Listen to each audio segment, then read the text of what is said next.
আসসালামু আলাইকুম ওরহমতুল্লাহ।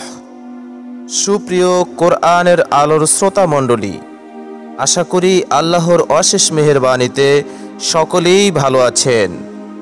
সুপ্রিয় শ্রোতা বন্ধুগণ, আজ আলোচনা করব এক বাক্যে ৩ দোয়া নিয়ে চমৎকার একটি ঘটনা। লোকটি অন্ধ, দরিদ্র ও নিঃসন্তান। নবী মুসা আলাইহিস সালাতু ওয়াসসালামের কাছে নিজের দূর অবস্থার কথা খুলে বলে অবস্থার পরিবর্তনের জন্য আল্লাহর কাছে প্রার্থনা করার জন্য অনুরোধ করল। মুসা আলাইহিস সালাতু ওয়াসসালাম বললেন, তোমার একটি দোয়া কবুল হবে, এবার বলো তোমার জন্য কোন দোয়াটি করব। লোকটি পড়ে গেল মহাবিপদে। লোকটি এখন চিন্তা করল, যদি সন্তানের জন্য দোয়া চাই আর সম্পদ না থাকে তাহলে বিপদ বাড়বে, কমবে না। আর যদি সম্পদ চাই এবং সন্তান না থাকে তাহলে সম্পদই বা খাবে কে।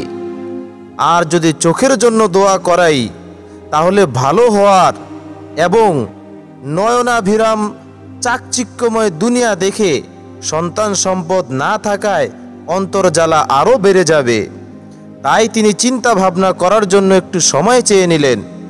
লোকটি বাড়িতে এসে স্ত্রীর কাছে সব ঘটনা খুলে বলে পরামর্শ চাইল। বুদ্ধিমতী ও বিচক্ষণ স্ত্রী চিন্তা করে হিকমত খাটিয়ে এমন একটি বাক্যের মাধ্যমে স্বামীকে দোয়া শিখিয়ে দিল, তাতে 3টি বিষয় দোয়া শামিল হয়ে যায়। পরের দিন লোকটি মুসা আলাইহিস সালাতু ওয়াসসালামের নিকট আসলে মুসা আলাইহিস সালাম বললেন, সিদ্ধান্ত নিয়ে এসেছো, কি দোয়া করাবে?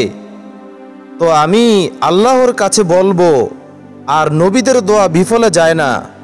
লোকটি বলল, হে আল্লাহর নবী মুসা, আমি ছাদের নিচে বসে আমার সেজো ছেলের বউয়ের হাতের রান্না করা খাবার স্বচক্ষে দেখতে চাই। মুসা আলাইহিস সালাতু ওয়াসসালাম দেখলেন এক বাক্যে সে 3টি দোয়াই চেয়ে বসেছেন।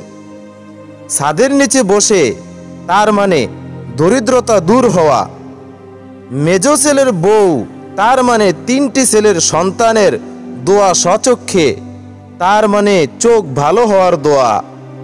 এত বুদ্ধিদীপ্ত সুন্দর হিকমতপূর্ণ দোয়া তো লোকটির মাথা থেকে বের হওয়ার কথা নয়।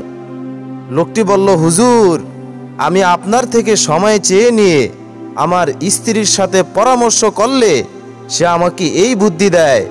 মুসা আলাইহিস সালাতু ওয়াসসালাম মুস্কি হাসলেন এবং দোয়া করলেন। নবীর দোয়ার বরকতে লোকটির যাবতীয় চাওয়া পূর্ণ হলো। শিক্ষা: হিকমত আল্লাহ পাকের নিয়ামত।